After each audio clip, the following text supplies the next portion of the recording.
Maxine's POV. Napatigil naman ako, tila parang bigla-bigla na lang ako naliwanagan sa kanyang mga sinabi.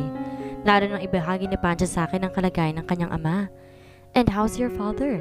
Mahinang boss tanong ko sa kanya, sabay ningon ng dahan-dahan at tinignan siya sa kanyang mukha.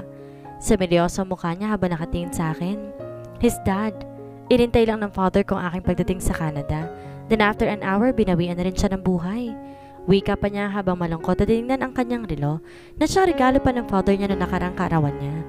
Nagulat ako at nanlumong aking mga mata sa aking narinig na balita patungkol sa kanyang ama. I'm sorry to hear that. Malungkot na pagkasabi ko sabay hinga ng malalim. Ngayon nagpaliwanag ko na sa iyo kung anong dahilan ng pag-alis ko. Maikling sabi ni Pancho sabay hinga ng malalim. I'm sorry. Condolence by the way. Pakiramdam ko pa sa kanya habang malungkot at tinitingnan siya sa kanyang katayuan. Sana maunawaan mo ko, Maxine. Wika ni Pancho habang dahang tinignan ako sa aking mukha. Napaisip naman ako sa aking isasagot. At bakit kitagal bago ka nagpakita sa akin, Pancho? Gustuhin ko man sanang bumalik ng Pinas pero hindi pwede. Kailangan ko na kasing bumalik sa trabaho ko at panahon na yon. Paliwanag pa niya sabay lapit sa akin ng konti. At bakit ka pa bumalik dito? Maikling tanong ko na tila may pag-aalinlangan. Because of you, Maxine. Mabilis sa sagot ni Pancho, sabay tinitigan ako sa aking mga mata. Napatigil ako sa sinabi ni Pancho na tila parang hindi mapakali sa aking sarili. What? Alam mo Pancho, luma na yan. Wika ako sabay lakad papuntang sofa at umupo. Noong gabing may nangyari sa atin, it was a very memorable night for me at hindi ko yun makakalimutan. Wika pa ni Pancho sabay sinundan ako. Anong ibig mong sabihin? Pagtataka tila pag-aalinlangan tanong ko sa kanya. Gusto kong magkalapit ang loob natin sa isa't isa, Maxine. Gusto kong makilala pa natin ang isa't isa. Sagot niya habang may nakikitang konting tawa sa kanyang mukha. Tinignan ko naman siya mula ulo hanggang paa. Sabihin na nga natin naging makabuluhan din sa akin na nangyari sa atin noon, Pancho. Bulong ko sa aking sarili habang napapaisip ng gusto kung sasabihin ko ba ito sa kanya o hindi. Pwede bang makilala kita ng lubusan? Maikling tanong pa ni Pancho na tila nag-aalinlangan pang sabihin to. Huminga ako ng malalim at napakagat labi. Sige, wala namang masama. Mabilis sa sagot ko sabay inom ng kape na nasa mesa na siyang kape pala ni Pancho. Hindi ka na ba galit sa akin? Nang malaman mo ang totoong nangyari. Tanong pa ni Pancho habang tinitingnan ako. Naiintindihan kita. It's okay, walang problema. Maikling sagot ko sa kanya. Sabay tumayo at tinignan siya. Salamat, Maxine. Wika ni Pancho na halatang may saya at tuwa sa kanyang mga mukha. Kasabay ng pagyakap sa akin na bigla na mahigpit. Nagulat naman ako sa biglaang pagyakap ni Pancho sa akin. Di na ako kumalma pa, tiniyaan ko na lamang siyang yakapin ako. I'm sorry, Maxine. Masaya lang kasi ako dahil sa pinagbigyan mo ako magpaliwanag. Gayon din ang patawarin mo ako sa akin nagawang pagkakamali sa'yo. Wika pa ni Pancho habang nakayakap pa rin sa akin. It's okay, Pancho. Naunawaan naman kita. Sorry din at naging judgmental ako sa'yo at pasensya na kung naging matari ako at di naging magandang pakikitungo ko sa'yo. Ani ko pa habang dahan-dahang hinahawakan siya sa kanyang likod. Ayos lang, Maxine. Naintindihan kita kung bakit at di naman kita masisisi kung nagkakaganyan ka ngayon. Tama na nga yan? Malakas ang pagkasabi ko sabay tawa ng konti. Matapos ang pag-uusap at pagpapaliwanag ni Pancho, naniwala agad ako sa kanya at nagawa ko na rin alisin ang puot at pagkagalit sa aking puso. Naging maganda rin ang pag-uusap namin ng araw na yon at kahit papaano naging maganda ang pakikitungo namin sa isa't isa at naging malambot na rin ang loob ko sa kanya simula nang ipaliwanag niya sa akin ang lahat. Tila hindi ko alintana ang mga nagawa niyang hindi maganda noon sa akin dahil bigla na lang nalumambot itong puso ko sa kanya matapos ang aming naging pag-uusap. Kinaumagahan, araw ko saan lilipad akong Laguna. Naligpit ko ng gamit ko at kakailanganin kong gamit. Pagkatapos pumunta ako sa airport para hindi mahuli sa aking flight papunta doon. Sa aeroplano habang nakaupo ko sa aking upuan at abalin ang ibang tao para sa pagharap ng kanilang pwesto, habang nakaupo ko tumiinom ng tubig, may malaking biglang tumabi sa kinaupuan ko. Nakasombrero at nakasalamin kaya hindi ko maliwanagan ang mukha. Hindi ko na pinansin pa ang lalaki na aking katabi at nagpatuloy na lamang akong uminom ng tubig kahit hindi ako kampante sa aking pwesto lalo na't parang kakaibang lalaking to. Di ko na lang inintindi pa yon. Ilang sandali lang lilipad ng eroplano. Nang makalipad na pinagmasdan ko ang nagkagandahang mga ulap. Nakapwesto kasi ako malapit sa bintana kaya matatanaw ko iba't ibang tanawin sa ibaba. Maya-maya bigla nagsalita ang lalaking katabi ko. Tila parang ako nitong kinakausap niya. Parang nawili ka na dyan kakatingin sa mga tanawin at mga ulap pa. Wika pa ng lalaking katabi ko habang abala sa pagtingin sa akin. Oo nga. Sagot ko naman sabay tawa habang abala sa pagtanaw ng mga tanawin sa ibaba. Matapos kong sumagot sa sinabi ng lalaki, bigla ako natigilan dahil sa naging agaw pansin sa aking tenga nang marinig kong boses ng lalaking kausap ko at katabi ko ngayon sa upuan. Sapagkat parang pamilyar sa akin ang boses niya. Who are you? Unti-unti kong pagtatanong sa lalaking katabi ko habang dahan-dahan lumilingon sa kanya. Nang paglingon ko'y agad bumungad sa akin na malaking ngiti ng lalaking katabi ko. Maya-maya pa inalis ito ang suot niyang sombrero, kasunod din ang suot niyang salamin sabay sabing, "Gulat ka no?" Wika ng lalaking katabi ko sabay tawa. Laking gulat ko nang tumambad sa akin ang mukha ni Pancho. Tila di ako makapaniwala at di ko talaga inaakala na makakasama ko siya sa isang eroplano. "Pancho, is that you?" Palakas at pautal kong pagsabi habang di mapakali dulot ng labis sa pagkagulat at di makapaniwala. "Oo, bakit parang gulat na gulat ka?" Pangiting tanong ni Pancho, sabay tawa dahil sa naging reaksyon ko. "Anong ginagawa mo dito? Bakit ka nandito?" Tanong ko sa kanya sabay tingin sa ibang pasahero. "Eto, sumasakay na eroplano." Maikling sagot ni Pancho habang panay ang pagngiti sa akin. "Oo nga, teka nga lang, bakit nga ba? Saan ka ba pupunta ha? Sinusundan mo ba ako?" Gulat at pagtatakang tanong ko sabay napaisip ng gusto. "Saan bang punta na eroplano sinasakay natin?" Tanong ni Pancho sabay tinignan ako sa aking mga mata. "Sa Laguna." Maikling sagot ko sabay napapaisip. Di sa Laguna ang punta ko. Wika pa ni Pancho sabay panay lang sa pagngiti at pagtawa habang kinakausap ako. "Teka lang, di ba isa kang piloto nagtatrabaho sa eroplano? Bakit? Nag-leave muna ako sa trabaho dahil magbabakasyon ako." Mabilis sa sagot ni Pancho habang mas nalalapit pa ng husto ang kanyang mukha sa aking mukha. "Sinusundan mo ba ako?" Pagdududang tanong ko sa kanya sabay atras ng aking mukha palayo. "Actually, Maxine, pupunta ako sa bahay ng lolo ko sa Laguna. Taga Laguna rin kasi ang lolo ko eh. Ikaw, ba't ka pupuntang Laguna?" Ganun ba?" Sabay napaisip ng husto habang pareham na nakaramdam ng hiya dulot sa sinabi kanina sa kanya na sinusundan niya ako. Taga Laguna rin ako eh." Ani ko pa sabay iwas ang tingin sa kanya. Ang liit lang talaga ng mundo natin. Pangiting sabi ni Pancho at tila parang kinikilig pa. Nakakaya naman. Naging assuming pa ako dun sa part na sinusundan niya ako eh. Ay nako. Bulong ko sa sarili habang palima tinitingnan ng binata. Sabay napakamot sa aking ulo. Talaga bang napakalit ang mundo para sa aming dalawa? Akalain mo ba naman magkakasabay pa kami ng eroplanong sasakyan at ang mas nakaka-intense parehang lugar lang ang destinasyon namin o siyang patutunguhan namin? Napakalit nga talaga ng mundo. Nag-usap lang kami na nag-usap ni Pancho habang nasa biyahe hanggang nakarating na kami ng Manila Airport. "So paano, Pancho? Hanggang dito na lang pag-uusap natin. Pupunta na ako na at maghahanap ng taxi pa uwi." Sabi ko sabay ngiti ng konti habang hawak ang maletang dala ko. "Sige Maxine, papunta rin ako dun sa kabila, mag-ingat ka." Wika ni Pancho sabay ngiti at tinitigan ako sa aking mata. "Sige, ikaw din." Maikling sabi ko sabay tinitigan siya sa kanyang mukha. Bago pa man kami naghiwalay ng daan ni Pancho ay may binitawang salita siya sa akin. "Malawak din itong Laguna para sa ating dalawa, Maxine. Pero magkikita man tayong muli, isa lang ibig parating nun, na gumagawa talagang tadhana ng paraan para sa ating dalawa na muling ipaglapit at ipagtagpo tayo." Wika pa ni Pancho sabay ngiti sa akin. Tinitigan ako sa aking mata talatang parang may nais siyang parating sa akin. Kung yan nga ay magkikita pa tayong dalawa, di naman natin masasabi yan. Maikling sagot ko sabay ngiti. "Hahanapin na lang kita. Maliit lang naman tong Laguna para sa akin eh. Alam ko magkikita tayo dito." Matapos ang aming pag-uusap dalawa ni Pancho, nagkanya-kanya na kaming sakay ng sasakyan, papunta at pauwi sa aming lugar. Kanya-kanya na kaming sakay ng taxi ni Pancho patungo sa magkaibang lugar sa Laguna. Habang nasa taxi ako pauwi, bakit parang ang gaan ng loob ko kay Pancho? Kahit kahapon lang kami nagsimula magkambote ang dalawa, parang ayos ang lahat sa akin.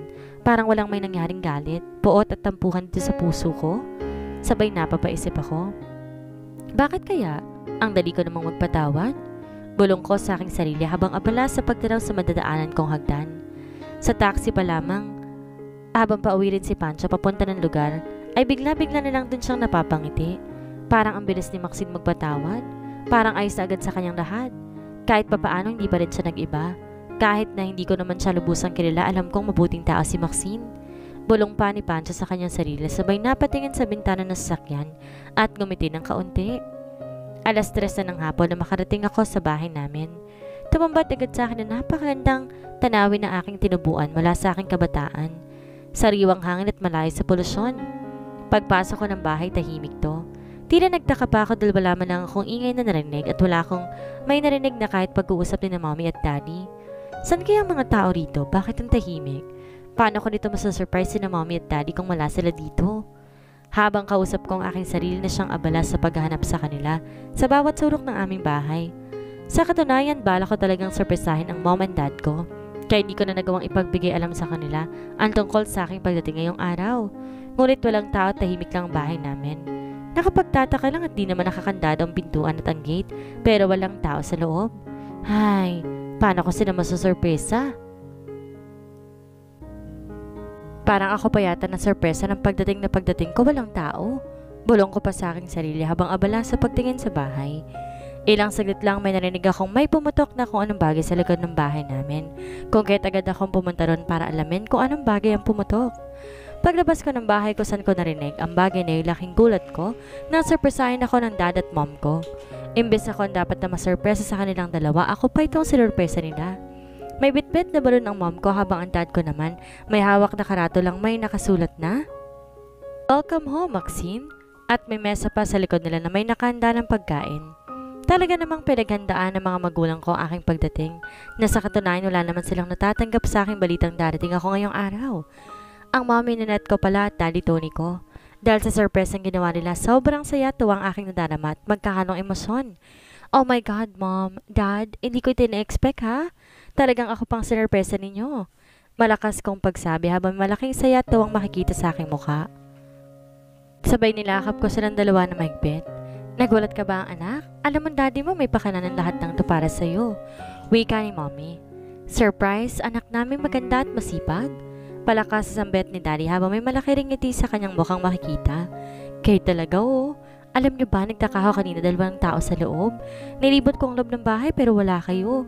Kung di ko pa narinig kaninang may pumutok dito na kung anong bagay, yun pala balon.